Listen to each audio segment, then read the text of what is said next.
My mother spent 6 years calling my ex-husband a waste of a marriage. Then Anchor Life Insurance sent our family funeral home a default notice, signed by its chairman Eli Doy, and she remembered his name real fast. She called me 11 minutes after opening that envelope. I know because I write down times for a living, the same reflex I use when a hospice nurse calls to say someone's passed. Margot, sweetheart, she said in the voice she saves for Garden Club, not for me. We need to talk about Eli. I hadn't heard her say his actual name out loud in 6 years. She'd managed entire holidays referring to him as your situation, or that whole business, like he was a water leak we'd finally gotten fixed. Now here she was, warm as June, asking if I still had his cell number. I did. I never deleted it. That's a whole separate confession, and I'm getting to it. I write obituaries for the Millbrook Herald, 400 words a day about people who can no longer correct my spelling of their own names. It is, by a wide margin, the calmest job I have ever had, which tells you something about the households I grew up in. My family runs Hale Family Funeral Home, 3 locations, founded by my grandfather in 1958, the kind of business where your last name is also your reputation. We bury this town's dead with what my mother calls dignity and what I'd call, more precisely, excellent lighting and a strict no visible grief in the lobby policy. I grew up learning to iron a collar and file a death certificate before I learned to drive.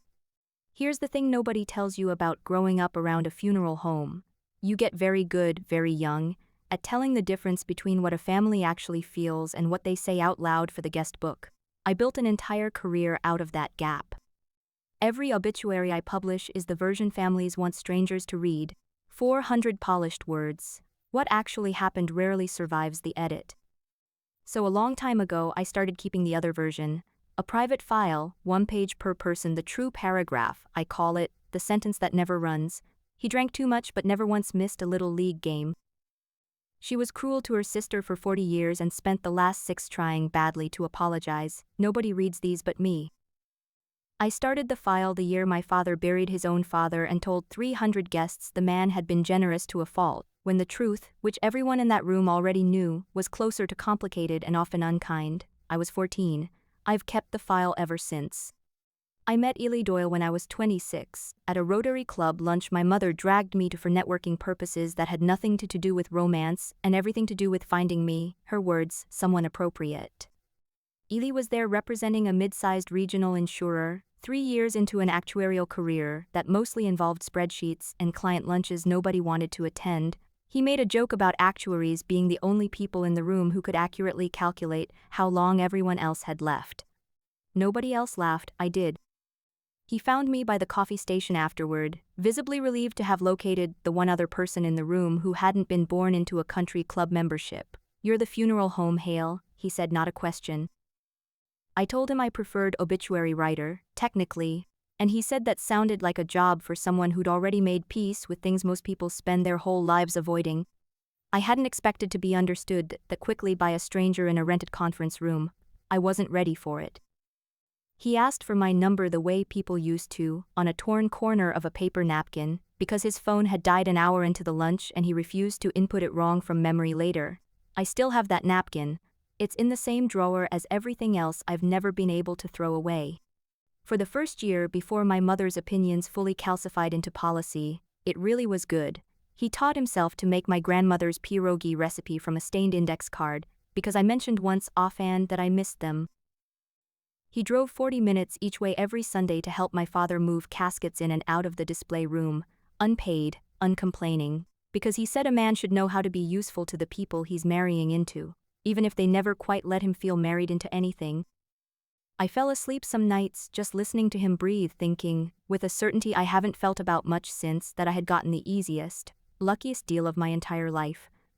He was steady in a way I hadn't known I needed. He remembered which obituaries had wrecked me that week without my having to explain why.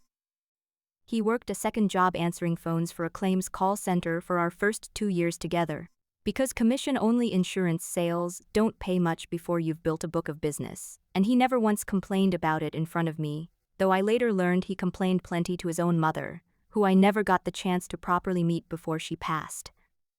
My mother decided what Eli was within about a month. Nice enough, she said at Sunday dinner, not looking up from her plate. But you understand he's not really going anywhere, don't you? Insurance sales, It's not a career, sweetheart, it's a waiting room for one. I told her she was wrong. I also, and this is the part I'm not proud of, laughed along more than once when she said things like it in front of other people. Because disagreeing with my mother at her own table required a kind of nerve I hadn't built yet. There was the engagement dinner where she introduced him to her book club as Margot's young man, still finding his footing, like he was 19 instead of 29. The ribbon cutting for our third location happened the spring after we got engaged, a whole afternoon of local dignitaries and a photographer my mother had hired specifically for the county paper. Eli showed up in the good suit, the one he'd bought for our wedding and hadn't had many other occasions to wear yet, and spent most of the afternoon standing exactly one step outside every group photo, the way you do when nobody's told you directly you don't belong but everybody's the furniture to suggest it. Near the end, my mother caught him checking his phone and said, brightly, in front of the mayor and 2 county commissioners, "Oh, since you're already holding it, would you mind taking a few shots for us?" He did. He photographed his entire future in-law family celebrating a business he'd never once been asked to actually stand inside, and he smiled the whole time doing it. And I smiled too, because objecting would have meant making a scene at a ribbon cutting, and making a scene was never a thing anyone in my family did in public. And there was the night I told her we were engaged, when she waited until Eli had gone to the car to get something, and said quietly, just to me, "We bury people with dignity in this family, Margot. He just sells them fear about dying first. I don't know what you saw in that." I didn't repeat it to him. I told myself I was protecting him. I know now I was protecting her. We were married 4 years. It ended at my father's 60th birthday, a catered affair at the flagship chapel with half the county's business owners in attendance, and a band my mother had booked 8 months in advance. She stood up mid-dinner, champagne in hand, and worked her way through a toast that hit every beat it was supposed to hit, until she got to me, and smiled the smile she uses for anecdotes. There was a time, she said, to warm laughter when I genuinely worried our Margot would end up with someone who simply couldn't keep up. Small pause, perfectly timed. Funny how things work out, isn't it? 140 guests laughed. Eli laughed along with them, the way he always did, a beat behind everyone else, close enough that you'd have to be looking right at him to notice the gap. I was looking right at him. I have never stopped being able to see that exact half-second of his face. He drove me home in complete silence. 2 days later I came back from work to find a bag already packed by the door, and the only thing he said on his way out was, "I can't keep being the thing your family apologizes for." I didn't fight him on it. That's the part of this story where I stop being the wronged party and start being one of the people who let it happen. 3 days after he left, I sat down at my kitchen table with the same file I use for strangers, and I wrote a page for him. Not because he'd died. Because I realized, sitting there, that I had never once told him out loud, in a sentence that wasn't buried inside a bigger conversation, what he actually was. I'd spent 4 years assuming he already knew, the way you assume someone knows you love them because you married them, and I'd spent 4 years being wrong about that in a specific, quiet way I hadn't let myself examine. He worked 2 jobs and never mentioned it to make me feel guilty. He remembered the name of every difficult family I'd ever complained about, months later, and asked how they were doing. He never once, in 4 years, made me feel like an inconvenience, and I only noticed that sentence existed the moment it stopped being true. I put the page in the drawer with everyone else's true paragraphs, the only one written about someone who was, as far as I knew, still alive to read it someday. I didn't expect that day to actually come. I kept the page anyway. I've never been able to explain that contradiction to anyone, including myself, until now. I found out what Eli had built 2 months before that default notice ever showed up in my mother's mailbox, and I told no one. It happened because of work which felt fitting. I was writing an obituary for a man named Walt Pruitt, a retired shipping foreman, whose family couldn't afford much of a service until a program called the Grace Plan quietly covered the difference, a final expense benefit built to a life insurance policy he'd apparently held for years without anyone in the family knowing the details. I called the number on the paperwork to confirm a date, and a very patient claims representative mentioned, almost as an aside, that the plan had been personally championed by the company chairman himself, someone who apparently still read every claim file over a certain dollar amount.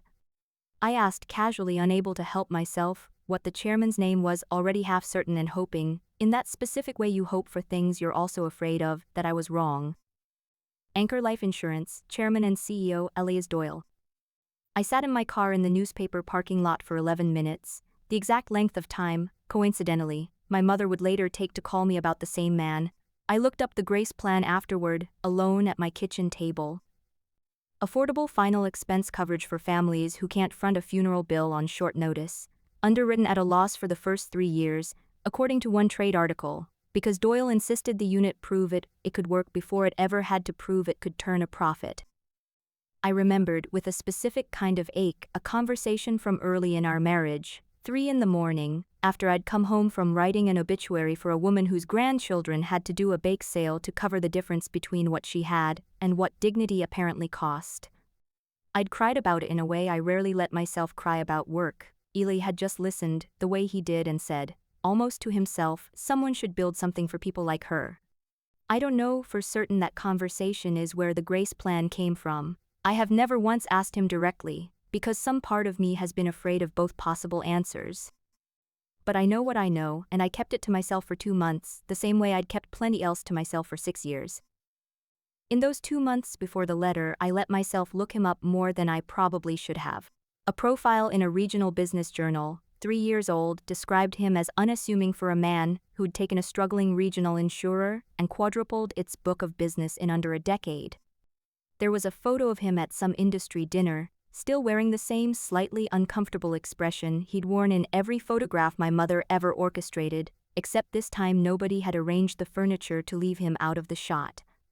He was standing dead center, chairman and CEO printed under his name like it was simply a fact of the world now, not an argument anyone needed to win. I closed the tab feeling something I didn't have a clean word for. Not regret exactly. Something closer to grief for a version of events that had never gotten the chance to happen. My mother's discovery, when it came, arrived with considerably less poetry. She called Caroline first, actually my younger sister, who works the front office at our flagship location, and happened to be the one who opened that morning's certified mail. Caroline told me later she recognized the name before she'd even finished the first paragraph, and sat with the letter for almost an hour before she brought it to our parents, unsure whether telling them was an act of loyalty or an act of arson. I get it. I've spent 6 years asking myself the same question about smaller things. $240,000. That was the number, the balance on a loan my father had taken against the business 4 years earlier, back when a corporate chain had opened a location 20 minutes away offering online bookable cremation packages at half our prices, and my father, panicked, had borrowed heavily to renovate the flagship chapel and buy out a smaller competitor's client list, rather than adjust the business model at all. Pride is expensive. My father has always preferred to spend money proving a point rather than spend less time making one. He'd fallen behind on the payments quietly enough that even Caroline, who processes half the biz's paperwork, hadn't known the full scope until that letter arrived. 30 days to cure the default, the letter said, or the note would accelerate, and Anchor Life would be entitled to call the entire balance at once. Underneath the legal language, in a signature block near the bottom, in ordinary blue ink, Elias R. Doyle, Chairman and Chief Executive Officer. Caroline called me herself, before our mother did, which I didn't learn until much later. I didn't know what to do with it, she told me afterward. I sat in the supply closet for 20 minutes just holding the envelope. I thought about not telling anyone at all, just quietly handling it myself somehow, which is insane. I don't have $240,000. I was just so tired of being the one who has to decide what this family finds out and when. I told her I understood completely. I'd been making that exact calculation about Eli for 2 months by then, and I still hadn't landed anywhere close to an answer I was proud of. That was the 11 minutes. That was the phone call. That was my mother, warm as June, asking if I still had his number, 4 days after our last real conversation had been about whether I'd remembered to bring rolls to Easter. My father asked me directly, 2 nights later, sitting at the kitchen table where I'd once eaten dinner as a child pretending not to hear my mother's opinions about my choices. You have a relationship there, he said, like it was a line of credit I'd been sitting on. Surely a phone call wouldn't hurt anything. I want to tell you I refused on principle. What actually happened is more complicated. I thought about Walt Pruitt's family and the Grace Plan and 11 minutes in a parking lot, and I thought with a kind of tired honesty I hadn't allowed myself in years, that I wanted to talk to Eli anyway, default notice or not, and that my family asking first didn't have to be the reason I finally did it. I texted him that night, not about the loan. I typed and deleted 4 different openings before I landed on the truth. I heard about the grace plan. I think about that 3 a.m. conversation more than I probably should. He didn't respond for 6 hours, long enough that I assumed I'd made a mistake I couldn't take back. Then, I wondered if he'd ever find that. I'm glad it was you. Some nights it was nothing. He sent a photo of a genuinely terrible airport sandwich from an underwriting conference in Ohio, no caption, and I sent back 3 question marks. And he replied, "Don't ask, everyone here calculates risk for a living and somehow still eats like this." I laughed alone in my kitchen loud enough that my downstairs neighbor thumped the ceiling. Other nights it was heavier. He asked, once carefully, how my father was doing, business-wise, and I told him I couldn't talk about that yet, and he said, "Fair, I shouldn't have asked," and didn't ask again. I noticed the shouldn't have asked. I noticed he meant it.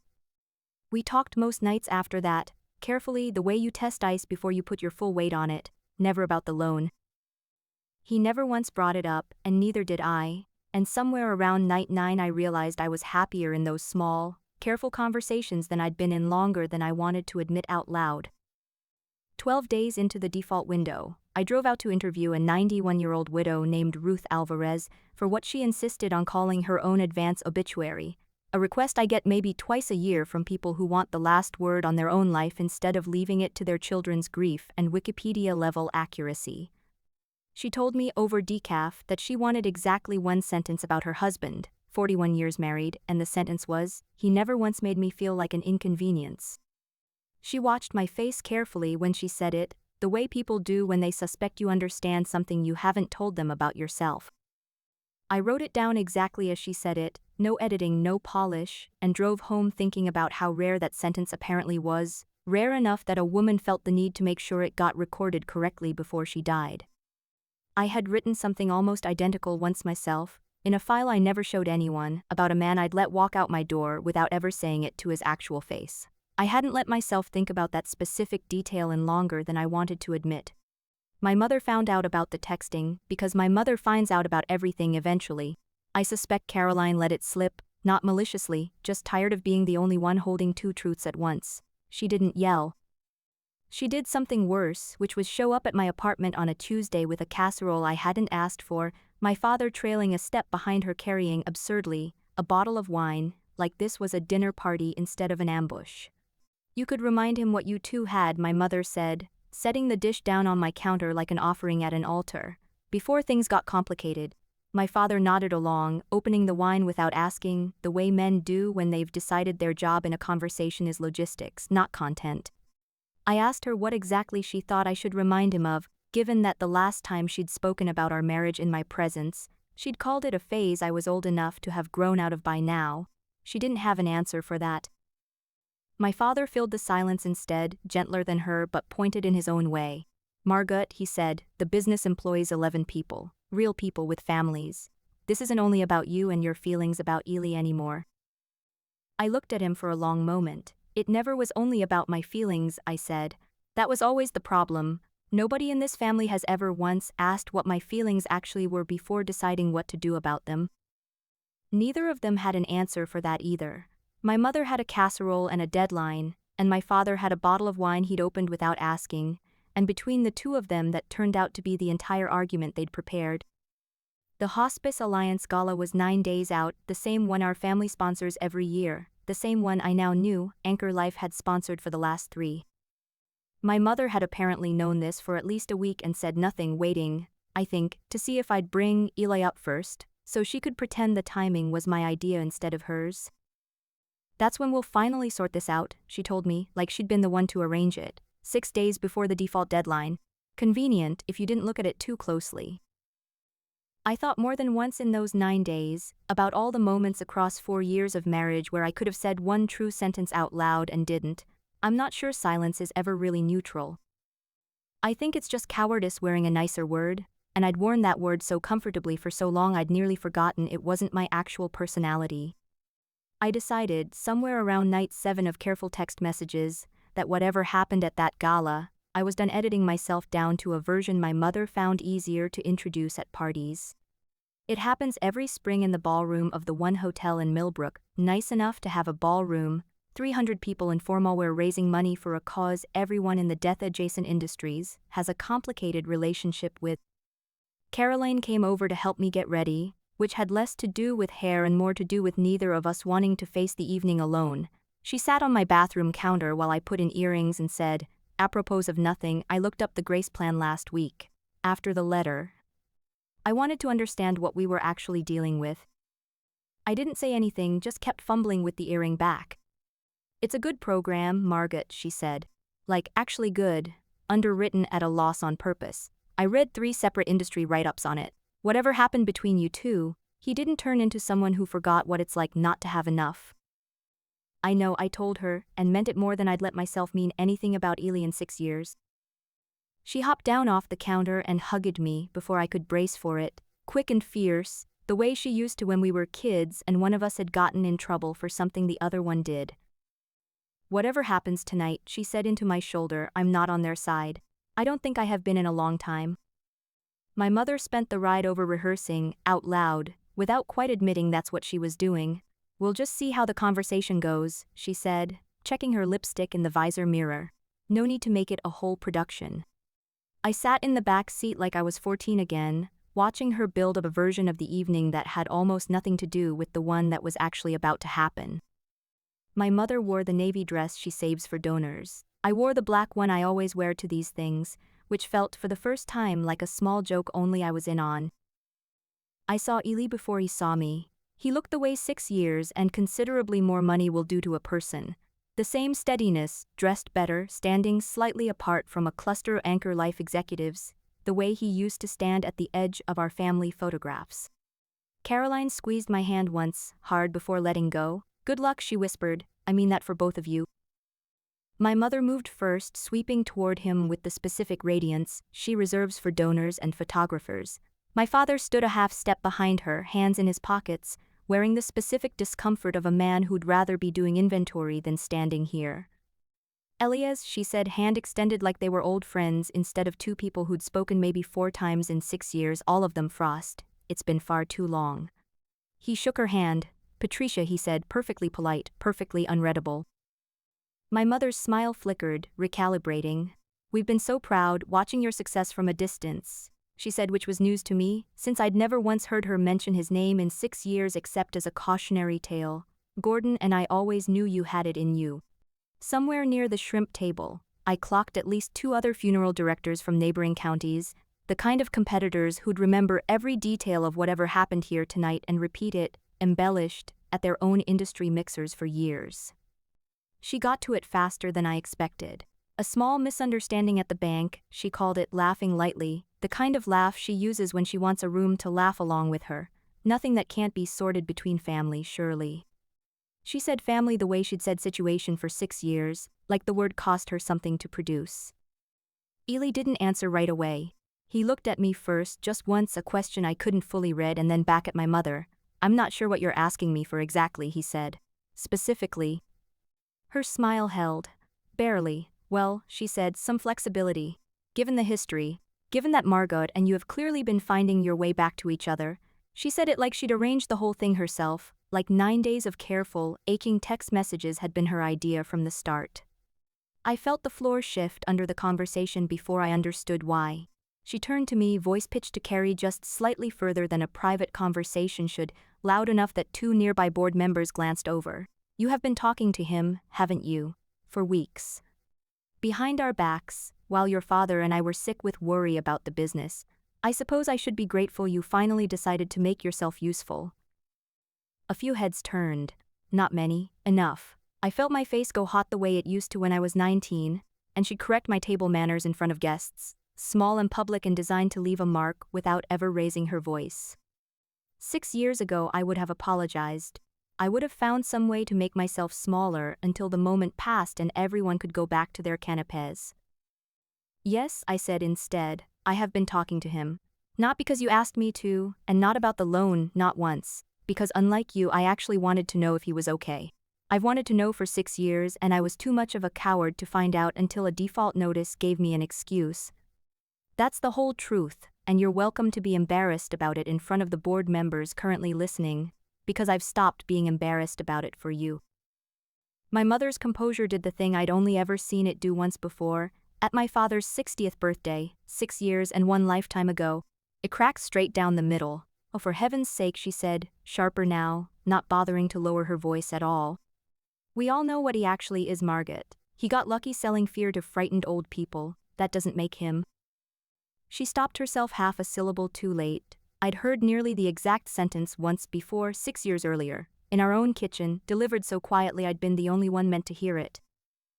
This time 300 people in a hotel ballroom got the unedited version, delivered under pressure, which is, I've learned, the only time anyone tells you what they actually believe. "That's the same thing you said to me the night I told you we were engaged," I said. Word for word, almost. 6 years and $240,000 and you still think it. You just got quiet about it because you needed something. Eli hadn't moved. When he finally spoke, his voice was even, unhurried, the voice I imagine he uses on underwriting calls when he already knows the answer and is simply walking the room to it. "Here's what happens with the loan," he said. "Anchor Life will extend the standard 45-day workout period any defaulted small business is entitled to under the note. The same terms my underwriters would offer a stranger who'd never met your family. Not because you're Margaret's parents. Because it's the responsible call on the actual numbers, and I don't run my company on spite any more than I plan to run it on favors. That's the help you're getting from me, and it's considerably more than you ever offered me." My hands were shaking by the time he finished, not from fear this time. I recognized the feeling eventually. It was closer to relief. My mother opened her mouth. He wasn't finished. "And if Margot and I end up back together," he said, glancing at me for just a second, something unguarded moving across his face for the first time all night, "it won't be because you finally decided I was worth something. It'll be because she decided I always was." My mother didn't say anything else. She has never in my entire life not had something else to say, and the silence told me more than any apology could have. My father, for the first time all night, spoke without checking with her first. "That's fair, Elias," he said, quiet. More than fair. It was the closest thing to an apology either of my parents managed that whole evening, and it came from the one person I'd least expected to say it. Caroline found me by the coat check 20 minutes later, eyes a little red. "I always liked him," she said, quiet, like a confession. I never said so because it never seemed to matter what I thought. I told her it mattered to me. It was the truest thing either of us had said to each other in years. We stood there a minute longer, not saying anything else. Two sisters who'd spent our whole lives translating our mother for each other, finally just being quiet in the same language instead. My father didn't speak to me on the drive home. 3 days later, without announcement, Anchor Life's standard workout paperwork arrived at the funeral home. 45 days, standard terms, no note attached. My father signed it without a word to anyone. The business survived. Nobody at that table ever thanked Eli for it directly, and I don't think at this point he was waiting for them to. Word gets around a town the size of Millbrook faster than any of us would like to admit, especially when 300 people watched it happen live. I heard, secondhand, that my mother stopped attending garden club for a few weeks. I heard the county paper's business section ran a small, entirely factual item about Anchor Life's standard workout process, which somehow everyone who read it seemed to understand was about considerably more than a workout process. I didn't write that item. I would have, once in the old version of myself who needed everyone to understand exactly how badly she'd been wronged. I found I didn't need Millbrook to understand anything. I only needed one person to. 3 weeks later, Eli came to my apartment for the first time in 6 years, and stood in my kitchen looking almost as uncertain as he had at that Rotary Club lunch a decade ago. The kitchen still smelled faintly of the coffee I'd made that morning, ordinary and warm, nothing like the ballroom 3 weeks earlier. I liked that about it. Some of the biggest moments of your life happen in rooms that smell like Tuesday. I asked him, finally, the question I'd been too afraid to ask for 2 months. The grace plan, that 3 a.m. conversation, was it? "It was you," he said, before I could finish. "It was always going to be you, whether you asked or not. I built the whole unit thinking about a woman doing a bake sale for her grandmother's funeral, and I never once stopped thinking about who taught me to notice her in the first place." "You could have told me," I said, "any time in 6 years." "I could have," he agreed. "I told myself I didn't want you to think I built it to win you back." "Did you?" I asked. "Not at first," he said, honest in the specific way he'd always been honest, the kind that costs him something to say out loud. "Somewhere around year 3, probably. I stopped pretending otherwise a while ago." I didn't cry, which surprised me. I went to the drawer instead, the one where I keep the file nobody's ever seen, and I pulled out a single page, 6 years old, slightly soft at the folded edges from being taken out and put back more times than I've ever admitted to anyone. I wrote this the week you left, I said, and handed it to him before I could talk myself out of it. It's not an obituary. I don't know what to call it. I just needed somewhere to put the true version of you, since I hadn't managed to say it to your face while it counted. He read it standing in my kitchen, slower than 400 words should take anyone to read. When he looked up, his eyes were doing something I hadn't seen since before either of us knew what a default notice was. You should have just told me this, he said, quiet. I know, I said, I'm telling you now. I've spent my whole career writing down what people meant after it was too late for them to hear it. For the first time in longer than I can remember, I got to say the true paragraph out loud, to someone who could still stand in my kitchen and hear it, and want, after everything, to stay for it. Did she go far enough, or was she still too merciful? Comment justice if the ending was perfect. Comment harder if you wanted an even colder revenge. Your comments decide how ruthless the next ending should be. Like and subscribe if you want to be here for the next story.